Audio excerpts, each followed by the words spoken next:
I wanted to talk about both the goals I have for Solemn Tones and then myself.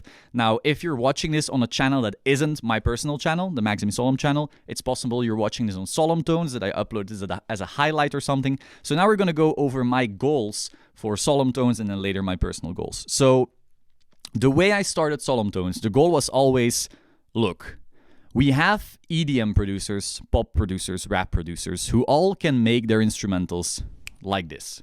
They load up some instrument, boom, boom, bam, synthy boy, done. It's that easy. And so that has made it so the production part of those songs has become sped up.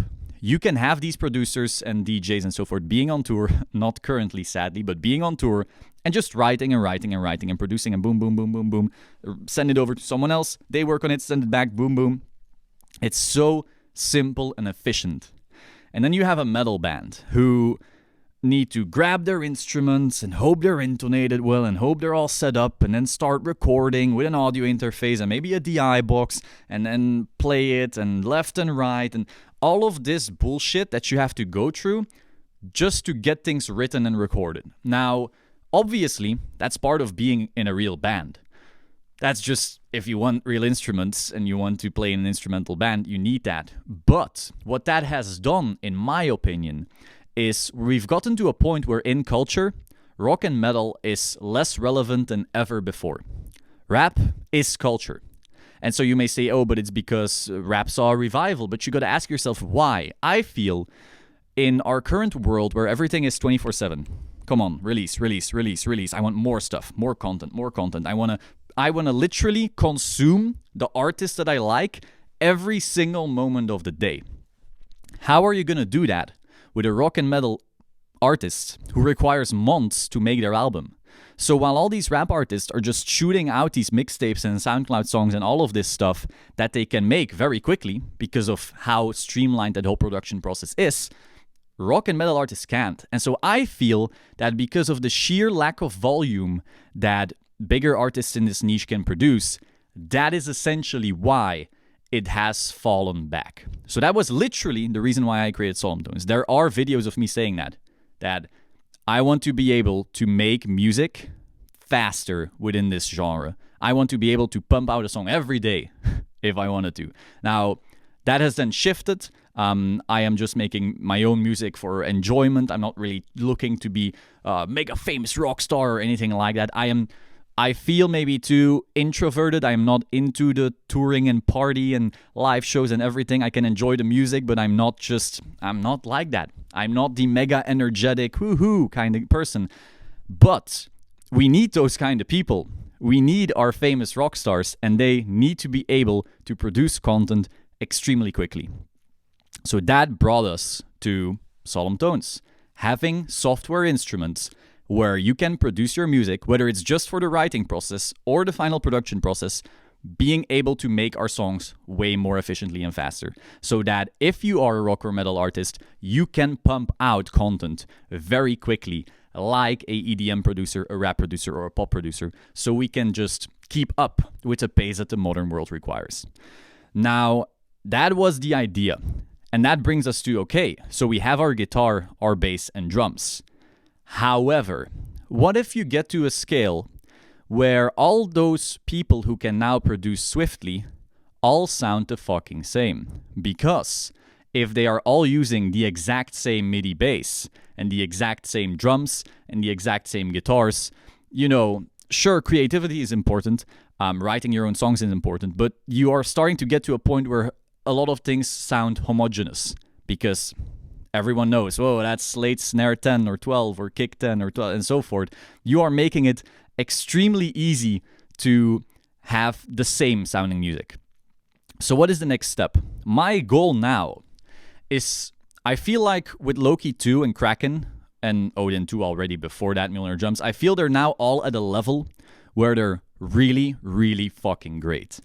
I do not think there is currently a feature missing in Loki or Kraken that I could even think of that I think, oh, it's needed. So they're in their final stage. Now, of course, things can evolve. If you now tell me, oh, but I would love to have this or that, sure, we can look into that. But I feel we're at a point where they're feature rich. Odin, I feel, could get some more features, and we'll eventually get to that. We're looking in ways to obviously always improve products. But now I want to expand our lines. I want to get to a point where we have 50 fucking Krakens. Now, not all Kraken hybrid bass, but essentially 50 different basses. A la carte, as you would say in French, where you're like, my music personally, I really want to be able to use this guitar and this kind of bass and these kind of drums and make my own sound. Because technically, if you had 50 different guitars, 50 different basses, 50 different drums, and of course, your own input as an artist, using your effects and your songwriting and all of that to still make it your own. But if you were given extra tonal options, you would now be able to really craft your own color, let's say. And so I want to get to a point where we have a shit ton of different options for each instrument. Now that's gonna take a while, obviously. Like, sampling alone already takes a long while, not to mention all the other things that need to be done. But that is my final goal. I feel like we're getting to a point where people can really reliably produce and write metal and rock music, gent, prog, punk, whatever genre you can think of, to a point where, okay, now they can produce at this scale. Now we want to get to a point where everyone can produce at a scale and it all sounds different. Which, that's basically the main detractor people would come up with when talking about MIDI. They would say, these days all these bands with sampled drums, they all sound the same. And while I disagree, because again, if you are just creatively writing really great songs, it shouldn't matter that it's all snare 12. But there's also a point. If everyone's using the same snare, it starts getting kind of homogeneous.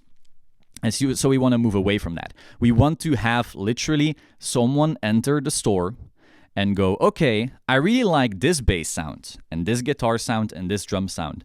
And there have to be so many options that it's unlikely that someone else pointed at that combination. So that not only can their creativity and their own songwriting, their own brand, their own style and everything already make their song different, but their chosen combination also adds a level of difference. So that is essentially where we're going. Now, I understand that someone can go, I just bought Kraken and now Loki came out.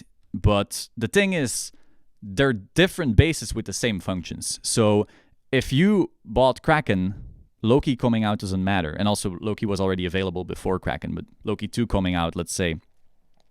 So they do the same thing. You will never miss out on something because you bought something else. That is definitely going to be the goal. Like, I literally want to get to a point where we have 50 basses that are all equally good. So that is really important. Because if that's not the case, obviously you're creating some issues. If someone bought Kraken and then a new bass comes out called Demon Slayer 5 or whatever, you don't want Demon Slayer 5 to have far more features than the others. So that would be a problem. That's when you start creating actual, obviously, envy, like, damn, I just bought this thing and now this other thing is better. So we never want to get to that point. It always has to be equally good, just different. That's actually a pretty good slogan. Maybe that's how I'll brand it. We'll see. But so yeah, that's essentially where we're going. A la carte, a lot of tonal options, all equally good, just so people can choose. We want to give people the choice. Like, not every single gent band needs to use a Dingwall bass, get good drums, and Neural DSP Forte and Nameless. They're all great, by the way. Again, I have no bad blood about that at all. They're great. But when everyone starts using the same thing in the same genre, the only thing you can really still use to set yourself apart is creativity in your branding, which is huge. But, some people want even more creativity and freedom. And so we want to get to that point. We want to give people all these options, and that's where we're working now towards. Full disclosure, I have recorded, how many? So I recorded Kraken in, I want to say March, maybe April. Then I recorded Loki 2 in June? No, that's not true. April, May, June, right after Kraken, essentially. And then I started recording 2 other basses already. So yes, they're coming. They are not going to have any more features than Loki or Kraken. That is just full disclosure, again, the goal is to have a bunch of different sounding basses that all sound great, but they're just different. So we have something for everyone. So yeah, that is the goal with Solemn Tones. We're now basically hoping to expand the catalog so that when someone goes, I love this instrument, I really love your Dingwall sampler, but now I would really want to have a Ibanez whatever model they then name sampler. We want to get to a point where we say, oh, that's a funny coincidence because we actually do have that. Here you go. That's the goal.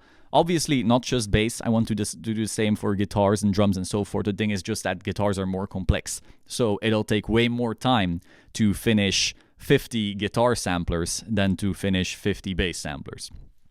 That's essentially where we're going. Now, obviously, if we were to release a guitar sampler with more features than Odin, and there will be an upgrade price to kind of fix that. Like, we never want to force people to buy stuff that's better from zero, essentially. So if you're upgrading, there will be a, there will be a way to spend less. But if you're cross-grading, not. So you have Kraken and you want Loki 2. They're both equally good. They're just different. Then you can just buy it like you would when you're buying another kind of drink. But if we're releasing something better, then we will make something so that you can never have lost out, essentially. That's my hope.